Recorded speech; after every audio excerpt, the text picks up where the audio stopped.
ঠিক এটা কোনো ওয়াজ হইলো আইরা গাইরা ওয়াজ করুন আর ভালো ভালো বক্তা দুর্নাম করুন এর লেগে তো অনেক মাহফিলে লোক হয় না। ওরে দর্শক ভাইয়ারা, আমি একটা জিগির ধরবো বাজান রে, আমার সাথে সাথে আপনারাও জিগিরটা ধরবেন। দেশে আইলো আইডল বক্তা, আঙ্গর যত মাথা ব্যথা।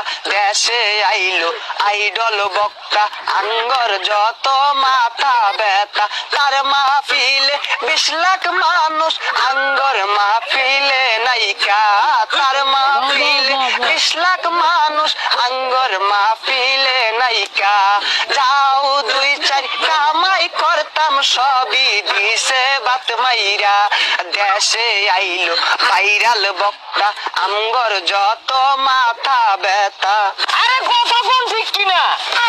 গভীর মনোযোগ দিয়ে শুনবেন ভাইয়েরা আমার। গত মঙ্গলবারে গেছি আমি বাজারে একটা ছাগলের বাচ্চা কিনতে। 5000 টাকা দিয়ে বাজান রে ফুটফুটে একটা ছাগলের বাচ্চা কিনে আনছি।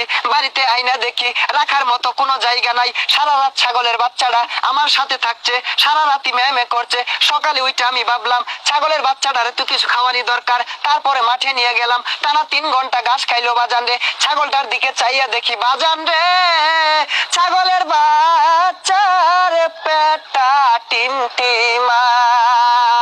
কথা কন, এটা কোনো ওয়াজ হইলো আইরা গাইরা ওয়াজ করুন আর ভালো ভালো বক্তা দুর্নাম করুন এর লেগে তো অনেক মাহফিলে লোক হয় না। এই মিয়া কি লোক হয় না? গন্যা দেহ আমার ওয়াজ মাহফিলটা 4 লক্ষ লোক আছে। 1 2 3 4 4 লক্ষ নাই কিন্তু 4 জন আছে। ওইসে আর বন্ডামি হলাম না। এখন বয়ান পেশ করিবেন আমার চেয়ে বড় বন্ড, শয়তানের বন্ধু, সারা গায়ে চুলকানি, পাছার ভিতর খাওজানি, মঞ্চে উঠা চিক্কুর পারুনি, বিপদের শিরোমণি, উতুবে শয়তানি, বিশিষ্ট চিৎকার বক্তা জনাব মোহাম্মদ কেচারু ইবলিসি ফ্রম উগান্ডা। ও শয়তানু ফাইজলামু খাওজানু সিক্কারু বাজান রে, এতক্ষণে হয়তো বা আমার পরিচিত জেনে গেছেন।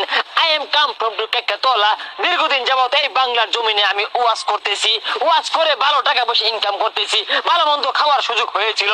হঠাৎ করে কি যে হলো, এই বাংলার জমিনে হঠাৎ করে বিদেশ থেকে আরেক ভাইরাল বক্তা এসে আমাদের বাত মেরে দিল। এই মিয়া ভালো মতো ওয়াজ করুন, মাইসের কি জ্ঞান কে লেগিয়া এর লাগে তো অন্য মাহফিলে লোক হয় না। বন্ডামি করুন দেখেই তো মানুষ অনেক করে বন্ধ কারো মাহফিলে লোক বেশি হইলো, কারণে কি হইলো এগুলো বাদে ভালো মতন ওয়াজ করুন, অনেক মাহফিলে লোক হইব। এই কেন তুমি চুপ করো? তুমি কি জানো 10 দিন পর্যন্ত ওই বক্তারে আবারও বাংলাদেশ থেকে বিতাড়িত না করুন যাইতাছে, তার ওয়াজ মাহফিলগুলো নষ্ট না করুন যাইতাছে। এই বাংলাদেশ থেকে বিতাড়িত না করতে পারলে এই বাংলার জমিনে আমগর মতো গন্ড সুকুলখুর শয়তান বেচারিত্রা দুশ্চরিত্রা বক্তার বাদ নাই নাই নাই নাই।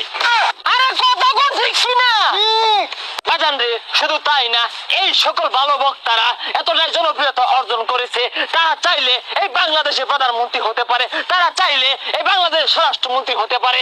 তার বয়ে কিন্তু অনেক রাজনৈতিক দল কিন্তু মহাবিপদে, যার ফলে ওই সব দলের সাথে আমাদের একটা হাতে হাত রেখে কাঁধে গাঁত রেখে আমরা একতাবদ্ধ হয়েছি ওই সকল ভালো বক্তাদেরকে এই বাংলার জমিন থেকে প্রতারিত বিতাড়িত হাতাইয়া তারাইয়া তারপরে আমরা আঙ্গুর ভণ্ডামি কায়েম করবো। ঠিক কিনা? বক্তার লাভ ধরছে, এরা তো আসলে অরিজিনাল শয়তান। ভাইয়েরা আমার কথাগুলো গভীর মনোযোগ দিয়ে খেয়াল করে শুনবেন। এই সকল ভালো মানের বক্তাদের যদি আমরা ক্ষতি না করতে পারি, এদের যদি আমরা নষ্ট না করতে পারি, এদেরকে যদি বাংলাদেশ থেকে বিতাড়িত না করতে পারি, আগামী বাংলাদেশ হবে সঠিক ইসলামের বাংলাদেশ, আগামী বাংলাদেশ হবে মুসলমানদের বাংলাদেশ। তো সেই বাংলাদেশে